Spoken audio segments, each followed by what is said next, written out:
Hello and welcome to Ruth Reacts to Books, Season 2, Episode 8. Today I am reacting to The Magician's Assistant by Patchett.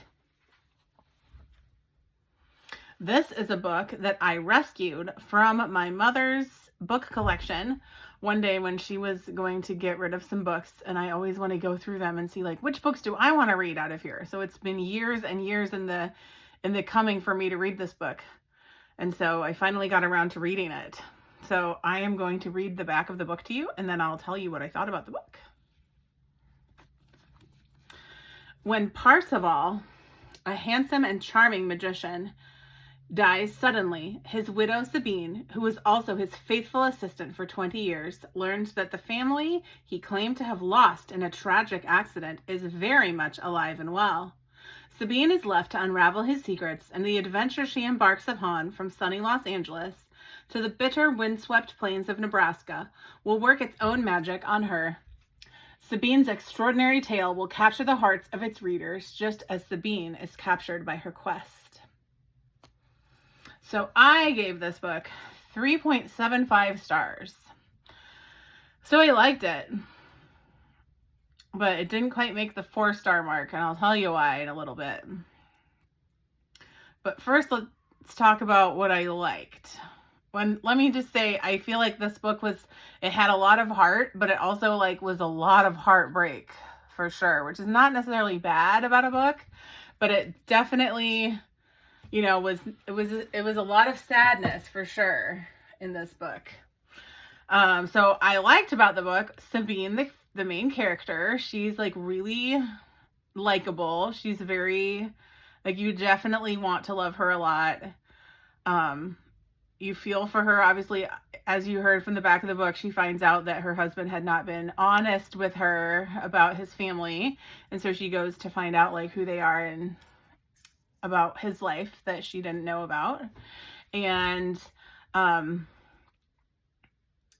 so I really liked the storytelling and the way that the author, I had never read Patchett before, so I enjoyed how she kind of weaved together the story about this family and the different trials they'd been through, and how it explained throughout the book why this person would have wanted to walk away from their life and why they would have wanted to reinvent themselves. I liked all of the themes this author managed to pack into this book. So some of the themes that I noticed in this book, there was a strong LGBTQA theme, throughout the book in multiple different ways. There was a strong theme of love. So there was unrequited love, there was deep friendship love, and there was definitely true love that was throughout the book in different ways, in different stories of different characters. There was domestic violence. That was a theme in multiple different storylines as well. And then there was hints of the Holocaust. Sabine is a Jewish person from a Jewish family. And so when you hear about her parents' love story, you get to hear a little bit about that story. And then hints of the Johnny Carson show. So if you read the book, you hear that she and her husband had been on the Johnny Carson show, and so you get to hear a little bit about that throughout this book. So I like those things, and how the themes, that just the amount of things that were packed into this pretty normal sized book seemed like a lot. What I did not like was pretty sad. A lot of the book was pretty sad. There wasn't a lot of happy stuff. Although I guess as you see the Sabine sort of building these relationships, that's good. But there was a lot of sadness. And the thing that, I was going to give it 4 stars, but at the end, it ended, extremely abruptly, and I felt it kind of is one of those books that at the end you kind of get to, kind of guess at what's going to happen with the characters afterwards, and I don't like that, man. I want to know what's happening with these characters, and I would like to know for sure, that they're going to be okay and that everything's fine and what's going to happen next. So, I didn't like how I felt like it ended too abruptly for me. So the food that I equated with this, I have put a link to an avocado mac and cheese.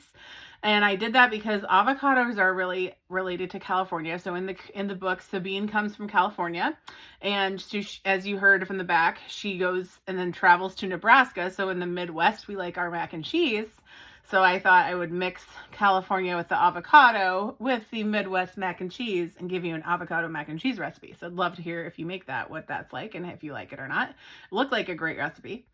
And then for my nails, I am wearing Rio Red, which is sparkly red. You can see that. And that is in honor of Sabine's outfit that she wore on the Johnny Carson show. So she wears a sparkly red outfit on the Johnny Carson show. And that is the main thing that gets talked about in the book, this Johnny Carson experience that she and Parsifal had is like a very big deal in the book. So that is what I did and how I paired my nails with this book. And I hope everyone's hanging in there. It's been a rough week for some people here in Iowa. And know that you are loved and valued and you are valid. And trans rights matter. So love to everyone out there. We will keep fighting no matter what anyone says. Love you all. Bye-bye.